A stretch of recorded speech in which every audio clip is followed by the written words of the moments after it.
This is Akeem from Sami Arts, here talking with a wonderful friend and teacher of mine, Jason Bratcher. Aloha, everybody. Hello. Hi, Akeem. It's good to be here. Great to have you. So you taught me something amazing. I'm going to use the word. I taught you something amazing? What did I teach you? You happen to. I'm going to puff up your. What did I teach you? You know, you've always educated me as a humble person that has lots of knowledge and wisdom, and that the way that you held that knowledge and wisdom inspires you to learn more. I'm going to use one word, huikala. Huikala. Ooh. Can you tell me about your beginnings, about how you became to teach something called Lomi Lomi? Okay. Hawaiian Lomi Lomi. Yeah. So I got into Hawaiian simple body work, or Lomi Lomi, 15 years ago. I've been a licensed massage therapist. I've been a massage therapist for 30 years. I started in the early 90s. And halfway in to my career as a massage therapist, I was feeling very stagnant and very kind of lost. I didn't really know where I was going with my practice. I just felt very out of sorts, and it was really affecting me on a deep level. And as with most people in a vocational career, we have to seek out continuing education in order to keep our license going. And so I was seeking out continuing education that year, and was actually slated to take a course in something completely different than Lomi. It was shiatsu. That fell through. And so I was like, okay, this is not going to work. I need to find something else. And so I started flipping through the magazines to say, okay, what's coming in Austin? What can I travel not too far away to go? And then I saw this ad for Sacred Lomi, or Lomi Lomi.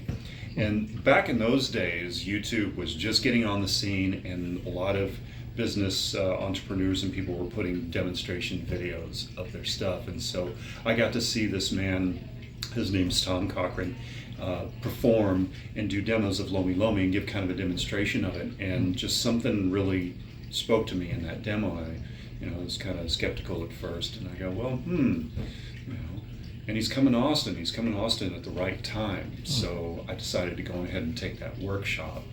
And when I took it, it just, as they say, blew me out of the water.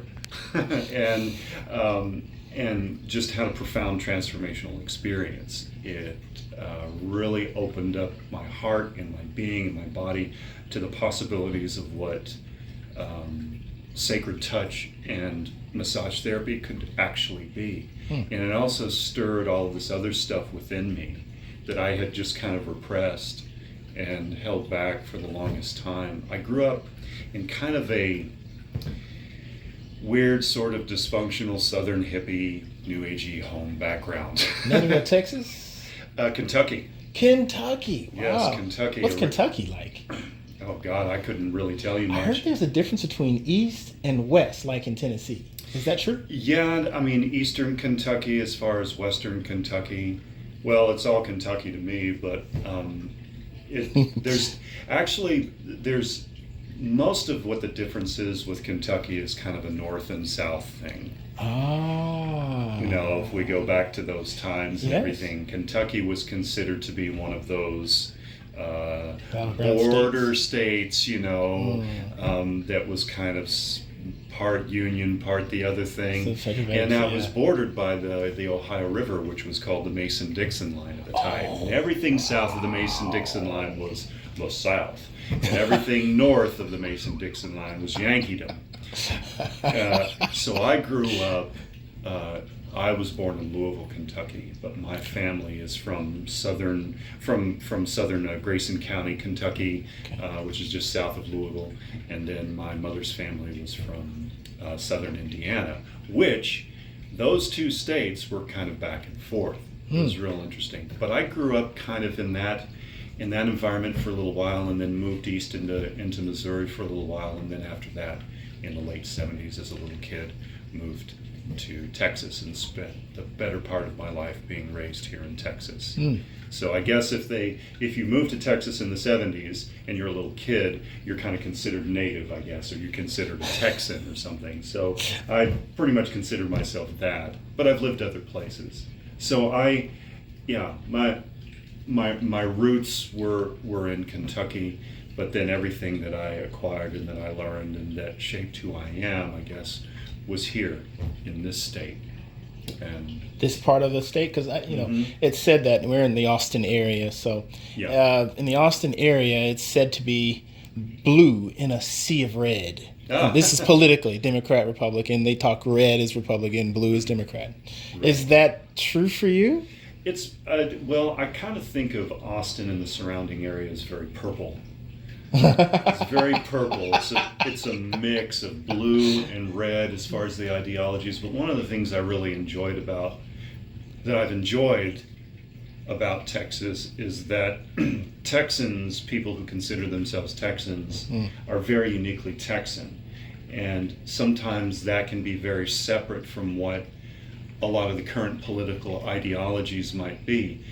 Even though Texas is considered to be a big red state with little bitty blue dots in it. We're talking about Austin, Houston a little bit, El Paso, all of those things tend to be rather blue politically. But Texas and Texan has always had this real independent streak in it, even though a lot of people are on the red side of things and most people in the cities are on the blue side of things. So it almost kind of seems like a very weird balance that kind of goes back and forth. But when I first moved here, I never really had any knowledge of any of that. When you're a little kid, you don't really know much about that. So I moved into San Antonio. And San Antonio was a very cultural place, unlike Austin at the time. San Antonio had this really deep, rich Hispanic Mexica culture that I just glommed onto really quickly as a little kid. Always felt really welcomed in that space, and just, I like to say, I have Southern roots minus the racism. I never drank that Kool-Aid growing up. and even on my mother and father's side of the family, we never really had that. A little bit on my father's side, not so much on my mother's side.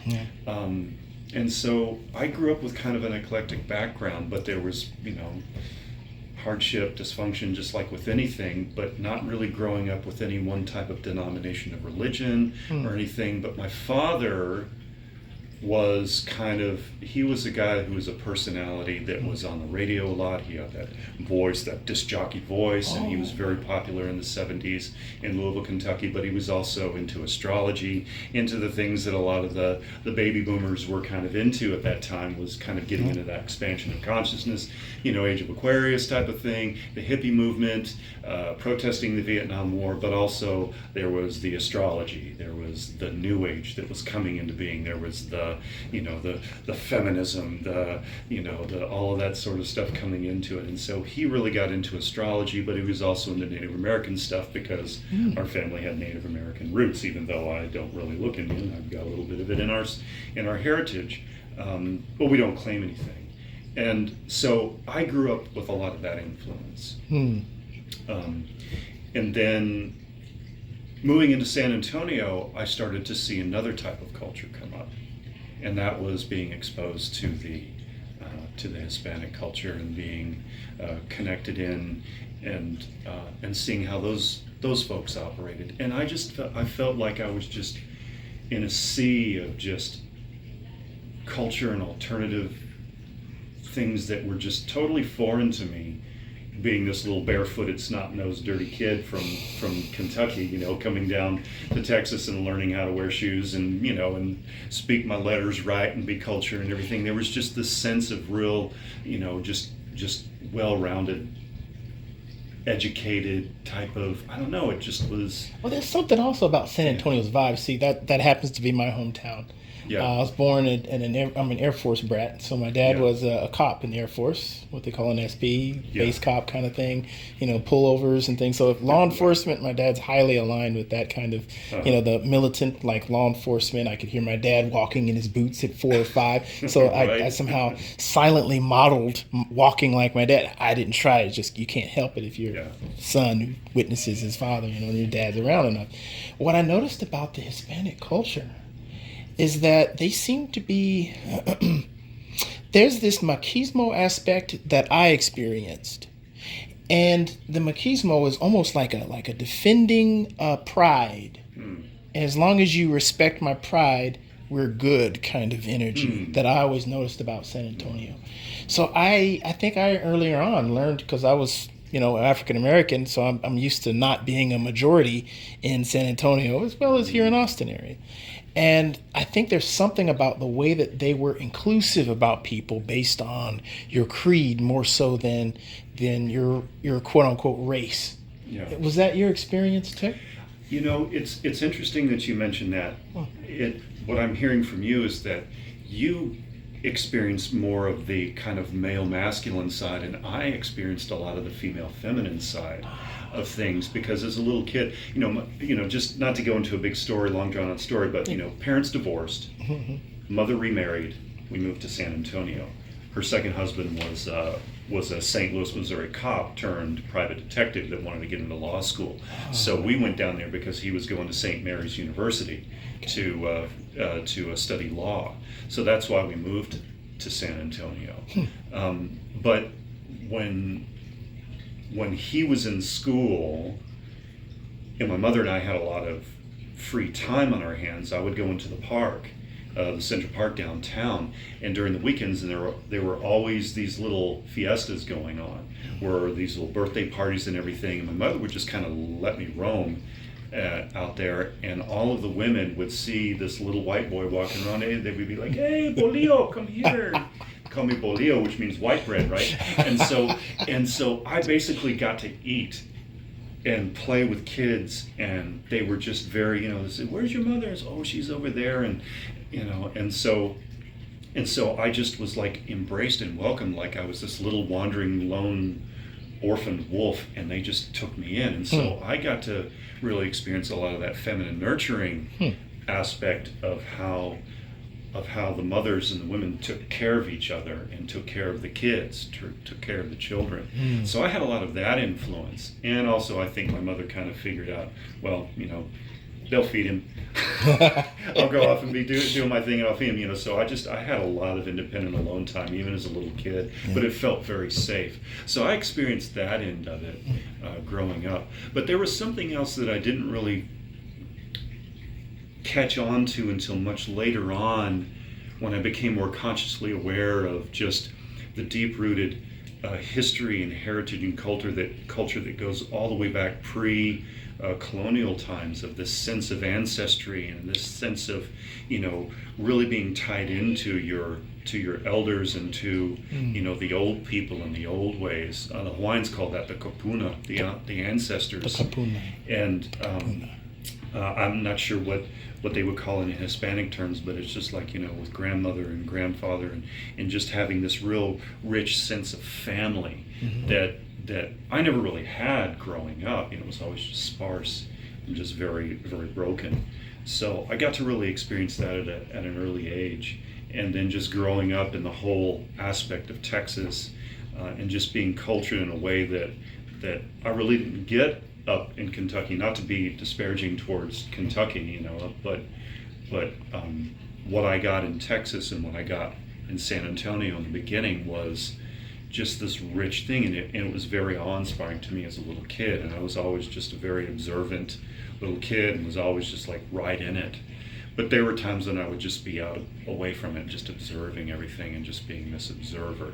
Because I was born an only child. I didn't have brothers or sisters to mess around with and get in trouble with and everything. It was always just me. So there was a lot of alone time. But then there were these moments in time where I would just be this little strange kid walking around, and then they would be, "Hey, Bolillo," and they'd pull me in, and they'd feed me, and they'd just ask me questions, "Where are you from?" and everything, and then I'd answer and everything. Always just real respectful tone of all of that. I didn't really get into the whole machismo stuff, and not in that aspect until much, much later on in my life. Gotcha. As a teenager and everything. So, did you have any like Native American ties in this same time era to compare with what you've noticed from Native Hispanic culture or Latino culture, not Hispanic, but Latino culture? No, I didn't really start paying attention to all of that until I became a teenager, and I went back to actually visit my father, who was living in North Carolina at the time, and he was studying with he was living in the mountains with this Cherokee chief by the name of Two Trees. Two Trees. And Two Trees was a guy who he was an Air Force veteran. I think he fought in Korea and Vietnam and everything, but he was also renowned as a healer in the mountains there, and he would do stuff like radionics and herbs and stuff, and he was doing, treatments on the mountain, on Grandfather Mountain. And so I went up there at the age of 16 after a long separation with my father, and I went up there, and that's when he introduced me to Sweat Lodge. He introduced me to other things regarding Native spirituality and everything, and that was very inspiring for me. And so I had my first Inipi ceremony was at 16. Wow. And so I got into the Sweat Lodge and had a profound experience. And then when I came back down to Texas, I built a Sweat Lodge on my parents' property at the time and started facilitating sweats for me and my high school buddies. Wow. Just learning from what I learned up there, and then I just started attracting all of these people, all of these kind of New Ager type of people that wanted to kind of experience that as well. But I was still very green behind the ears with all of that.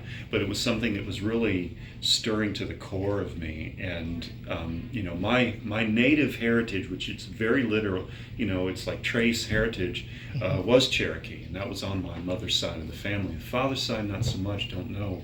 That's more the German and the Nordic side, but it stirred something deep within me, and I think that was like the beginning of making sense of this whole thing, the beginning of that spiritual road and that spiritual journey for me. That was a very non-Christian one, that kind of thrust me into this beauty walk. This path of the beauty walk that the Southwest natives talk about, the Dene talk about the beauty walk and walking that path of spirit and healer. The native spirituality that I was connecting into was more of the Good Red Road, which is from the Lakota, from the Sioux people, and that was something that a lot of the non-natives and non-indigenous people were really connecting into back in the 60s and 70s with the Oglala Sioux and what happened out on the Pine Ridge with Rosebud Sioux Reservation with Leonard Peltier and the FBI stuff and all of that. Those conflicts, you can look that up. Those hippie New Age movements were starting to kind of connect into things that were not inherently part of their own heritage, because most of us didn't have a heritage. Most of us didn't have a sense of cultural identity. We came over on the boat, and then we know that how all that began. We don't want to go into that too much, but we still didn't really have a sense of self, sense of cultural identity. Sure, we had the kind of puritanical and the Quaker stuff, but really, as for us, for Caucasian people and Washichu, as they would call us, we never had that sense of identity. And so when that expansion of consciousness was happening in the late 60s and in the early 70s, when I was born in 71, there was this explosion of wanting to seek out these other ways to try to help us for some strange reason, to help give us a sense of identity. And so we started latching onto these others, much to the chagrin of some of these indigenous cultures that felt like, well, you came over here and almost obliterated us, and now you want to follow our ways and all this stuff. What's going on here? So there was this movement, and it was very volatile, and it was very just tumultuous. But through it all, I felt like I was just weaving through it, like a river runs around a stream. And I don't say that with any type of, ego or pride or anything. It's something that just started happening naturally for me. And so when I went to North Carolina and experienced the Sweat Lodge for the first time, and then met Chief Two Trees, Chief Two Trees would always ask these questions of people, and I was a teenager at the time. So I think when he asked it of me, it wasn't supposed to be something that I would answer. but he would ask it of other people. He would look you straight in the eye and say, "So what are you doing for the world?" And and most people would be like, "Ah, blah, blah," and then he would just brush them off. What I remember of Chief Two Trees is that he could be kind of a brash individual, but there was medicine in there. There was medicine in how he talked and how he approached. And so I thought to myself, yeah, what am I gonna do for the world? What am I doing for the world? And at that point, it was about self-discovery. It was the journey. Yeah. And so sweat lodges, an EP ceremony, that sort of thing, and Bratcher, which would be vision quest, crying for a vision, kind of an interesting synthesis of certain indigenous ceremonies called the flowering tree, where you go and start to create your medicine shield, to create this personal medicine shield of what you were going to use as your guides for walking a path of Mother Earth, doing that beauty walk, that Mother Earth spirituality thing. Is this particularly Cherokee / Salaki?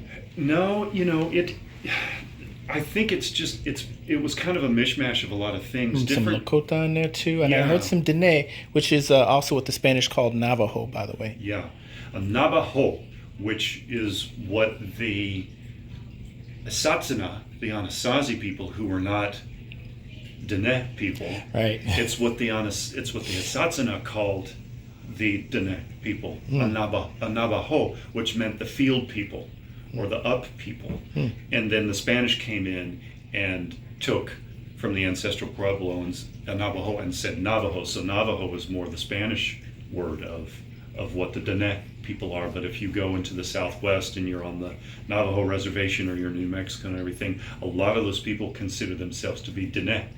So they're Dene people. So that's, you said something that brought up an interesting connection there. Yeah. So from the colonialist perspective, or someone not from this continent perspective, they would begin to ask different cultures, okay, who is that? Who's that? Who's that? In the southeastern band, with both the Cherokee, the Creek, some Seminole, but not very much interaction with the Seminole, the Cherokee, the Choctaw, and the Chickasaw. Choctaw and Chickasaw and Muskogee. That's connecting with the Cherokee. Apparently, there's a very similar creation story. Same difference. Yeah. So they would say, same thing. So are you Cherokee? Are you Muskogee? Same thing. Yes, Muskogee, and it's a Muskogean band of Indians in the southeast. Right. And with the stories that came along with it is this a lot of talking and asking questions. Who is that? Who's that? Who's that? Yeah. The word Oklahoma is a Choctaw word. Yeah. Then I was looking up some information up north around in Ohio and Wisconsin, and I'm seeing, that's a Choctaw word. So it's like some of the naming spread all across the country based on the perspective of someone outside of this continent to come here. Yeah. And it just kind of goes to talk about, and I'm going to illustrate that's talking about the willingness to learn, the willingness to open up and name things to help you better understand things. And this is actually leaning in that same direction that I feel that you're getting with this, Jason. You're talking about, how did you come to learn a lot of these practices? You came from a beginner's mind. Yeah. So how did you get that beginner's mind once you realized that you knew some things around the time that you started your sweat? Because, one thing that I've noticed is in starting a practice of something that you want to be in giving, there's almost this part, at least that I've faced within me, that is like, okay, I'm solid, I'm good now. And it almost, for me, it began to hamper my willingness to develop and grow. So my willingness to develop and grow went down, and my curiosity went down at the same time. So by the time in the 90s, around the time that I heard that you started your sweats, right? This is around the time that you began being in massage therapy, isn't it? Yeah. In the beginning of this, it was about what I felt I was connecting into from a heart level, and what was connecting into me. And I couldn't change who I was, how I look, and what's here in the surface level. A lot of it had to do with a lot of heart and being able to I mean, it just, sometimes I can't even really explain it or articulate it into words. It was just something that happened. Something that happened. What happened in the sweat? What happened afterwards? What I started to research and ask questions, and the people that I was just coming in contact with. It was almost like this at the right place at the right time moments when I wasn't really seeking it out. Like back when I first did a sweat. And this wasn't anything that I was putting out into the public. I wasn't saying, okay, I'm a sweat leader, I'm doing all this other stuff. This was something that was very, very private. Yeah.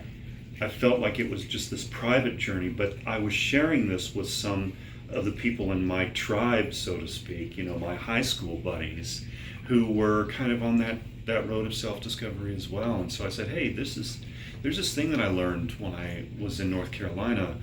You know, why don't you guys come in and do it? And we did it, and everybody was, and we just were, we all had these profound experiences. But I didn't start connecting into a broader community until I was in this bookstore. I forget what it was called. It was this bookstore in way South Austin back in the late 80s.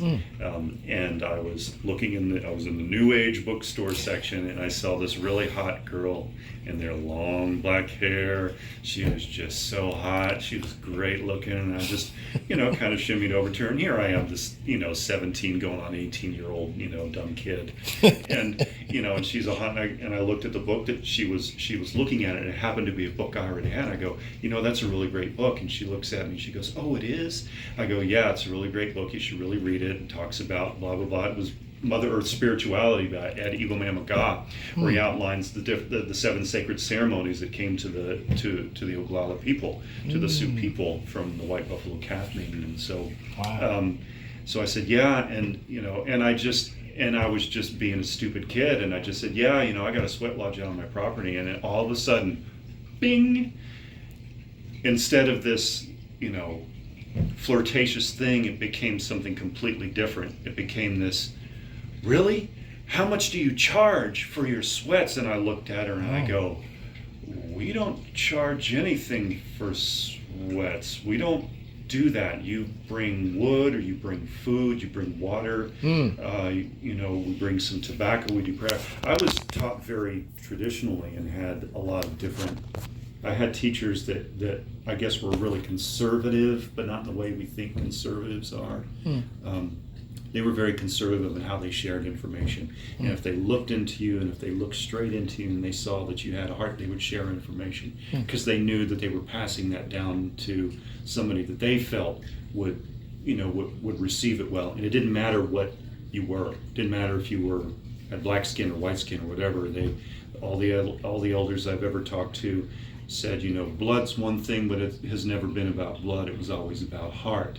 But just be careful when you're on that road. And so, so anyway, back to the hot girl in the bookstore. I have this community of people that I'm with, and we're looking for a place to do sweats because blah, blah, blah is charging and all. I said, well, I have a sweat on my property, let's do it. And they go, good, we're going to bring down a Kiowa medicine man from Santa Fe to lead the sweats and everything. And I'm like, oh boy, what did I just get myself into? But as a kid, I was just like, yeah, sure, it'll be cool.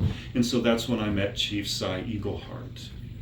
And Chief Cy Eagleheart was this old Kiowa man. Kiowa people were very superstitious and very thing. We have pictures of owls in our house and everything. They're real superstitious about owls and everything. Oh. But that's an old medicine thing. And he came in and he saw the sweat that I built. He saw everything. And he was just like, you built this? And I go, yeah, where'd you learn this? I said, up in North Carolina, blah, blah, blah. And I dropped some names. He says, oh, I don't know those people. And so he did a sweat and facilitated a sweat. And I was his firekeeper. I was his helper for the sweat. The firekeeper is somebody in the Inipi who tends the rocks. And usually the firekeeper doesn't sweat because they're getting their own heat and sweat for it. But he let me come in and be his doorkeeper and be his firekeeper through the sweat and everything. Since it was technically my sweat, it was just like a courtesy thing. And so we did the sweat, had a bunch of people out. It was all great. It was the first and last time that we had a bunch of people out to the place to do this. And then he just told me, he just said, keep doing what you're doing. It was almost like, this type of permission to continue to do that. But I wasn't going to be out in the forefront. I wasn't going to be out in the forefront being this leader, this white guy doing Indian ceremony and all this other sort of stuff, appropriating culture, doing all this other stuff. I wanted to keep it I wanted to keep it here. So to make a long story short, fast forward through all the years, a lot of all of that got repressed and shut down because of career, because of wanting to walk a new path. I had become a massage therapist in 1994, and I wanted to do that because I felt like, okay, this is something I could do because I liked, I liked helping people. I wanted to help people. I just didn't know how I wanted to do it. And for 15 years of doing massage off and on, and then stopping doing massage, and then traveling around a little bit over to a couple other countries, and then coming back. Grandmother passing away rather unexpectedly. Me being called upon to take the responsibility of taking care of things up there back in Kentucky before my family, my parents and aunt were on their vacations to come up. I had this thing where it's like, okay, I need to get back into something. So I went back to massage school, got retrained, recertified, continued on with my thing, but there was just this part of me that was just very lost. I just lost everything. I felt lost. I felt like I didn't want to be here anymore. It was just this real deep depression, and I think that speaks to, what we might get into for a little bit, and that is, I felt so at odds with everything. I felt out of sorts, out of harmony. I felt chaotic. And when I found the Lomi workshop and discovered Hawaiian temple bodywork, it brought all that stuff back out of me. It brought this awareness of ritual and ceremony as a very balancing process to get myself back into alignment with not only myself, but with the world around me and the people around me for the most part. And that really opened my eyes to what I felt ceremony and ritual could be, because that's what the sweat was. The sweat, the inipi, was about purification and about finding balance and purification and prayer.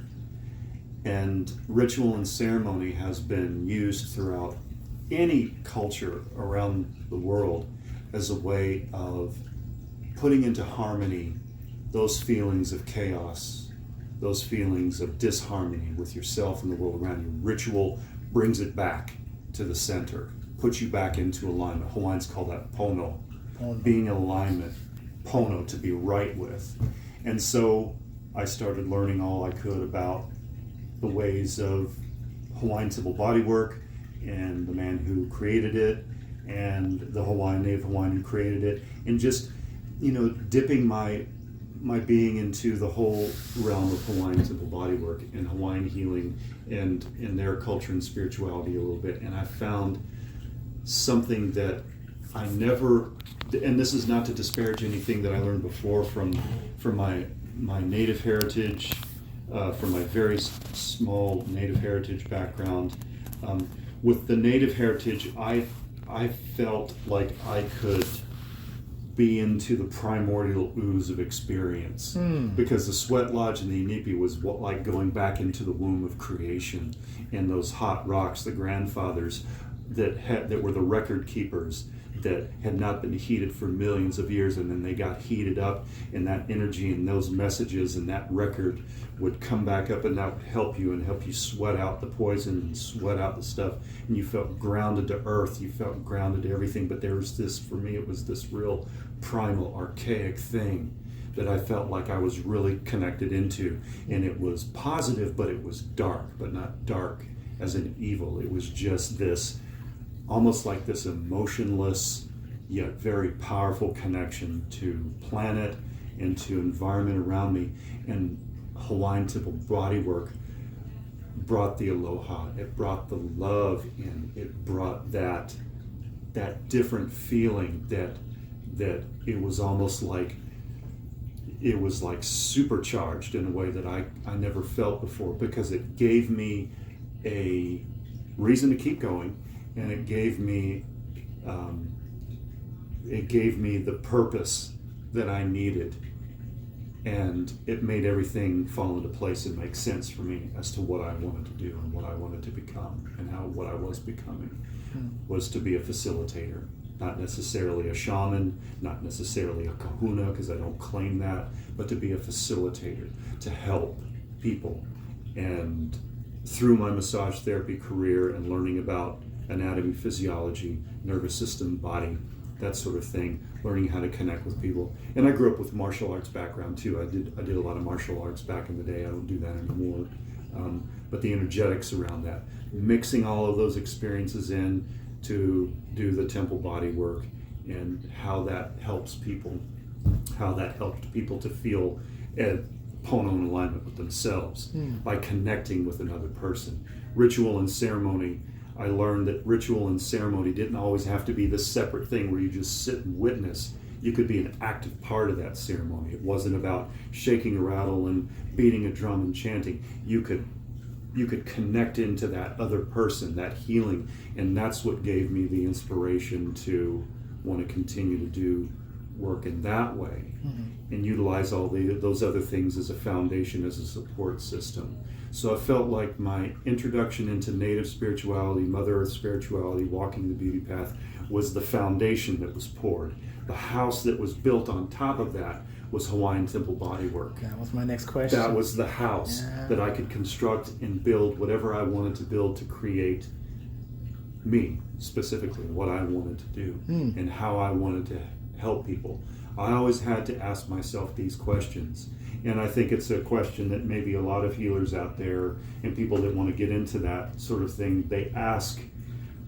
I was always taught, if you were going to get into any type of spiritual doctrine or spiritual philosophy or focus and use that as a tool to help community, you would ask yourself these questions.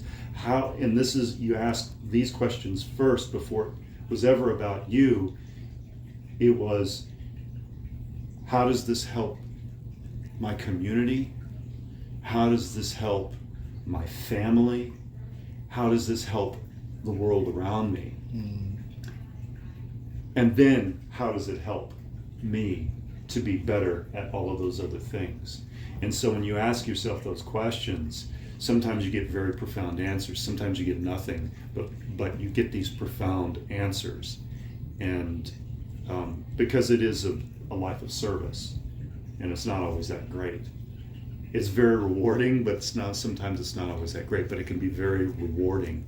And so I wanted to be very practical in how I approached it, because I have this science aspect of myself, this tangible, what we can see, hear, feel, taste, touch, everything we experience, everything that's coming into us through our senses, everything that we're projecting out, how we have that relationship, and then there's that mystery. You're really bringing some really good stuff here. I think what we're talking about is what makes a healer, starting from the place of service. And here's the other thing. Even the term healer implies you're going to heal someone.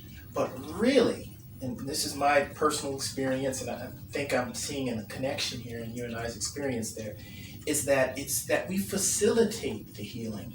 We're not making people get healed. This is a difference between how you apply yang energies and yin energies. So when I speak about yang and yin energies, I'm also talking about the awesomeness of knowing that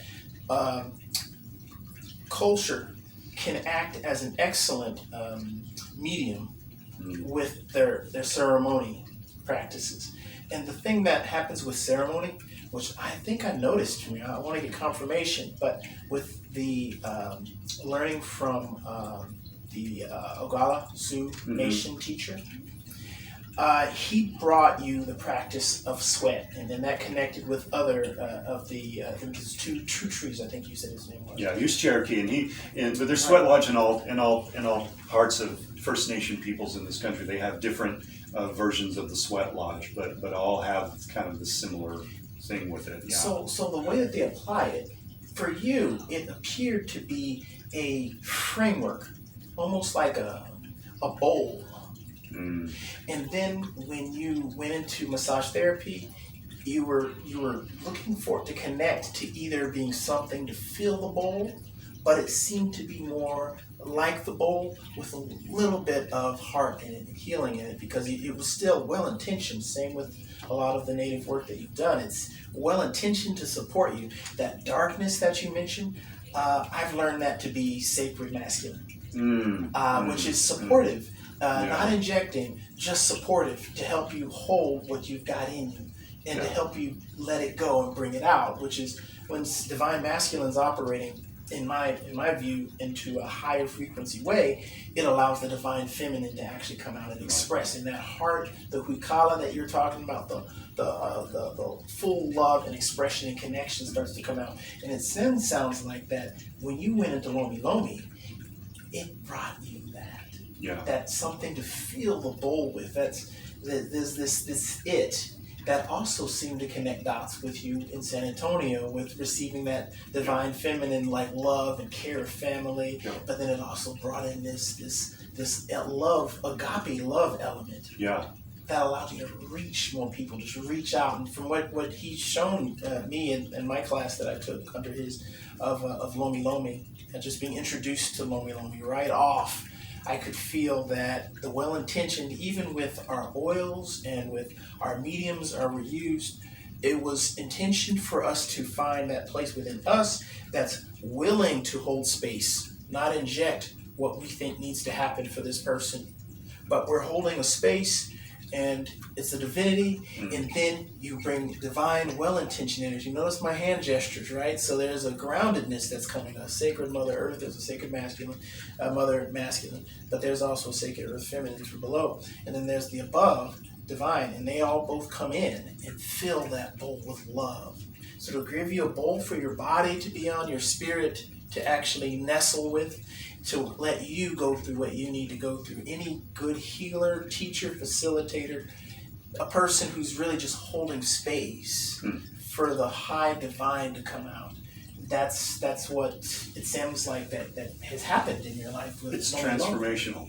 It changes you. It's transformational. That's what huikala means. The huikala is a Hawaiian word that means to clear or to transform. It also means the transition between sunrise and sunset. Hawaiian words have different meanings and different contexts of how you're using them. In this instance, it means transformation. It means shifting to a degree, shifting,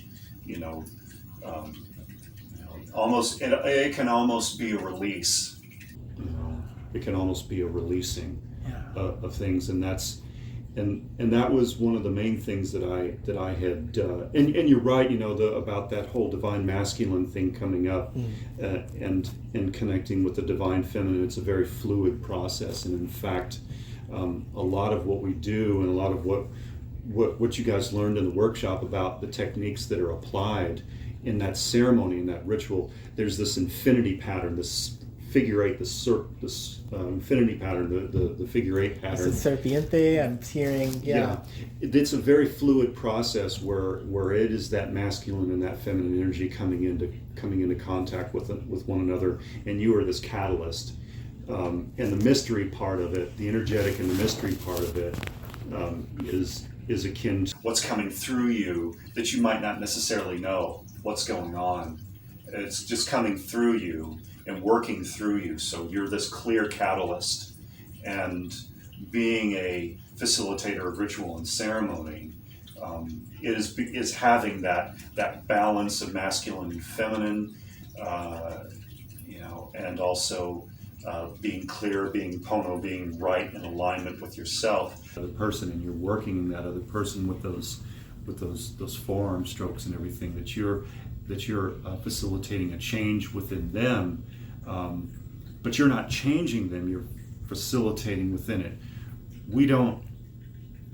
It's not like how you're doing, it's not like faith healing at all. What it is transformation that they create for themselves, that you provide the space for to have those things. there are some things that you are inherently doing to kind of facilitate that process. It's a very positive manipulation, if I would call it that. We always associate manipulation with being something very negative, but there's a positive side of manipulation when it is done in a way to really help somebody to feel better about themselves, to help them get a hold of what's going on within them without necessarily having to go through a lot of the stress and strain of going, okay, I'm going to heal you here, I'm going to heal you here, I'm going to heal you here.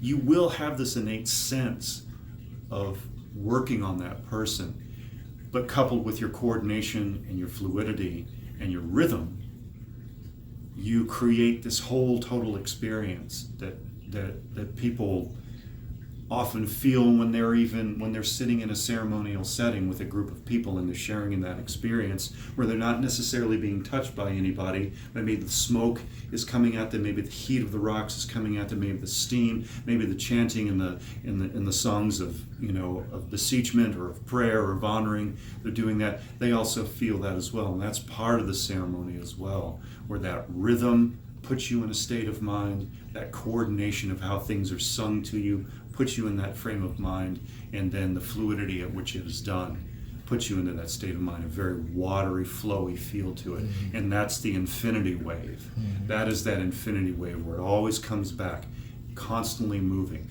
not as a circle. I always, there was this, there's this old saying, actually from martial arts, because I just want to touch on this for just a moment. Mm-hmm. In martial arts, which I have a background in, and of course, Kung Fu. He's got the background in it as well. Yeah. In martial arts, in karate, there was never a belt system. It went into that, but in the very beginning, there were just basically 4 belts in the karate system, and there were these pictures that outlined what the different belts represented. And white belt was a picture of this egg glowing, this glowing egg. Yellow belt, the egg was starting to shimmer and crack.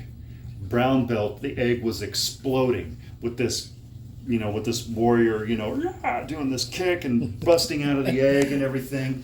And then black belt, the egg was all pieced back together with a little slit with 2 eyes peering out of it, which was kind of like that journey of going through the beginner, coming of age, exploding, all of this power, and then being able to bring it back in and reserve this power, and then you become the teacher. Mm-hmm. In Lomi, and with any type of discipline and process, I thought of it in terms of this, where first you start off as a square, as a block, very stable, very fixed. Then as you go through life learning whatever discipline you're learning, that square, the edges get shaved off and you become a sphere. Hence, you're the sphere, you're the well-rounded thing. You can move anywhere, you can be in a stable position, but you're basically moving, you're fluid, you're not stopping or anything like that. And then what goes beyond that, the sphere starts to get carved into and creates this interconnecting infinity wave carving, where now you are this infinity wave. And that's kind of how I see it. It might be different for other people, and that's totally fine. Well, that's how people beautifully said. I mean, the way that even the belt is tied in karate, there's this mnemonic that I teach my students. Yeah. That it's starting from a choice, and we all hold up the belt, we all tie it together. Sometimes I'll even have the white belt lead us into it. After I've taught it to him, I want him to bring out what you'll be able to express it is the next level of understanding. Yeah. So first is the choice to actually come here. This is the belt being held up to the skies, chosen to be an incarnating force, choosing to embody. So now you made the choice to bring the belt to your body. And once you have the belt to the body, you start from the left-hand side. That left-hand side represents the seat of power.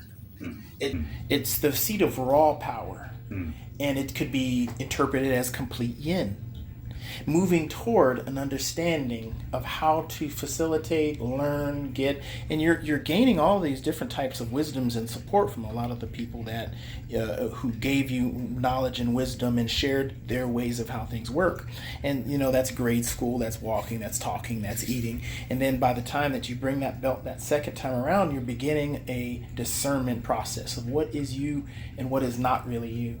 And I think this would be equivalent to the brown belt stage, where this is this explosion. It's like, oh yeah, I got this. I know exactly what I'm doing. I know it all. The 17-year-old typical, I know all what I need to do. I got everything I got. And then there's the shaving off, where there's the roundness, right? And then there's the bringing it into where this understanding of, okay, what is really me, what's not me. So the shaving away of things becomes a blade. Literally with the blade, as we're in the process of tying it, it actually looks like a knife, and that's intentional. And then there's the process of creating something called the infinity loop that Jason just described. Beautifully said. And when it comes together, that infinity loop keeps you grounded and centered. You notice that when you're in the infinity loop, you're the center of that infinity loop. That means it always keeps coming back above and beyond, under, over, but yet you're still centered as it happens, back into the egg with the eyes. Beautifully said. I don't think there's anyone that's been on this show that I've spoken about this has ever brought it so clearly the way that you just did. So beautifully said, the infinity loop. And it goes a lot deeper than that. Probably too deep to talk about now. But with having that background, growing up, that ceremonial background growing up, and then the martial arts background growing up, I learned how to be a lot more coordinated and more aware of my body and the movement of my body and everything. And so going into Hawaiian temple bodywork, which is a very physical process. It's not just a massage modality where you're just kind of in a fixed position doing a half draping and doing this. You're this dynamic flow when you're doing the work, with this movement, with this breath, with everything, and being coordinated and rhythmic, and and having that that alignment with yourself to be able to do this kind of work. And it's very, sometimes that's very challenging for people to do, and I've noticed this with a lot of therapists, a lot of massage therapists, is that it's almost like they put themselves into a box of where they're just really fixed, when their body is meant to do things completely different than what they are doing on the table. We are a body that floats in this whole sack of water that we're in. Even though we are bone, we float in this skin, in this water, in this tissue, and we're designed to move in a circle. It's almost like we're moving two-dimensionally in a three-dimensional world. Wow. And that's why we have joints. Yeah, we have a hinge joint, we can do this and this, but the rest of us moves in a circle, so we move in a circle. And you see this with interpretive dance and different types of dance modalities, and even with martial arts, that getting into things like that helps you to open yourself up and move your body. You can be as spiritually aware as you want to. I'm going to get on the soapbox for a little bit. You can be as spiritually aware as you want to, but if your body's not in alignment with that, goat butts against the edge, his horns become entangled. There's not this fluid, this flow movement. So it's an exercise of here and here and here and then here as well. So I've always just imparted people to really do things that help you to move more. And I think that was another thing that attracted me to the work, is that it brought out some of the old martial arts stuff, because there's this movement that we do in Lomi Lomi called ka'alelea, which is called flying, which I showed you guys a little bit. You guys kind of got a 2-day thing. The immersion of Lomi, when I teach it in the regular workshops, we are doing this movement that Kahu Abraham Kawai, who came up with.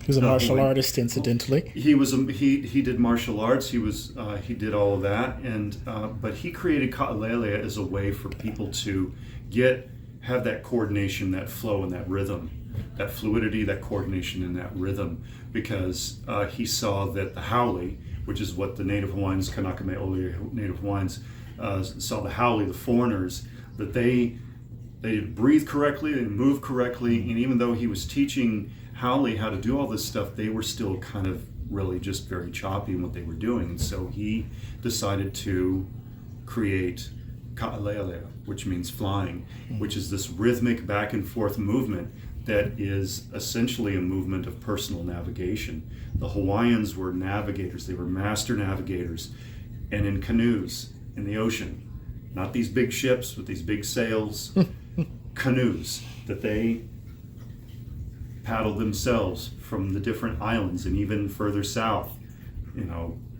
over the vast ocean to different islands, hundreds thousand miles away. And so it was an exercise in personal navigation. These people had to have an innate sense of themselves as they also navigated using the stars and the currents. There's this Hawaiian chant that's about the sailor and the navigator, and the chant basically is, stars come, stars go, islands come, islands go, I stand at the center of the universe. I stand at the center. And so they had to really be the center of their universe to be able to move and navigate through this. And so when Kahu Abraham was teaching this out, he was giving people this ability to do this personal navigation with their body. So, since I'm kind of a science-minded and anatomy and physiology guy, and I work a lot with nervous system and brain, and then that mystery, there's another aspect to that movement which coordinates you to be able to perform the techniques on the body in a way, and perform that ceremony and that ritual in a way that's very fluid, so that when that person's receiving that work, they're feeling that fluidity, they're feeling that coordination, they're feeling that rhythm, because you are in alignment with all three of those things. And so, and it's also a brain training exercise. We're hardwired, the right side of our brain is hardwired to control the left side of our body, and the left side of our brain is hardwired to control the right side of our body. But like I was saying before, it's almost like we move two-dimensionally in a three-dimensional world. And so this helps to make you a little bit more fluid and dimensional. Yeah, so that was something I kind of wanted to bring up, because in teaching the workshop and doing this, it becomes a discipline, it becomes like a life walk.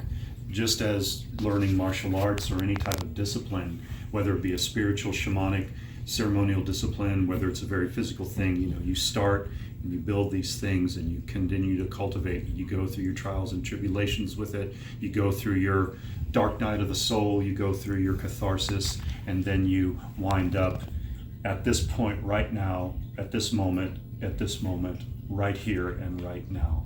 And you just work with that, and hopefully what you're doing is good for the community and good for your family, good for the Ohana Nui, the great family, and that you're doing the ancestors, the kupunu who did this work, who came before you, doing this work justice. And you're also doing it in an honoring way, even when you're not a part of that culture genetically and blood related. Your heart is still really connected into it, and I think that's what they recognize. And hopefully that's what other people will recognize within it too. So beautiful. Thank you so much for being able to give us this, sharing us this transmission of wisdom that you received, and you're passing on the transmission. I would love to get, maybe just if you're open to it, doing the flying. Sure. I'll do that in just a moment, and I'll actually have this at the very end of our video. And also, I do want to get a hold of resources. It's going to be in the description of how people can get in touch with you. Sure. Any website, email, phone numbers, anything that you want to share with everyone, so that they can get in touch with you, connect with your transmission of the wisdom that transmits through you. Absolutely. I would love to. We didn't talk much about the actual process of Lomi and everything, and how we utilize it to help people, but just know that it is something that can help somebody become very in alignment with themselves, their mind, body, and their spirit, however they identify that as. Yes, absolutely. And actually, if you're open to it, I'd love to go through another session together where we could talk about this and go into more nuts and bolts. I wanted this to be an introduction into Jason Bratcher. Who is he? What brought him here? What inspires him? And now we can go to the next level, which is how you fill your bowl with the love that is Lomi Lomi. Yeah. Well, thank you. It's been an honor being here and talking. I hope it has resonated well with people out there. Thank you. Iwikalamai, Iwikalaku, Iwikalamai, Awikalaku, Iwikalakaku, Ikahi Ikikahi Amaloa. From sunrise to sunset, I release all to you and ask that you release all to me. May we release all to each other and live together face to face forever. This is an ole or a chant to the divine spirit and to all of humanity, per Auntie Pulani Gillespie.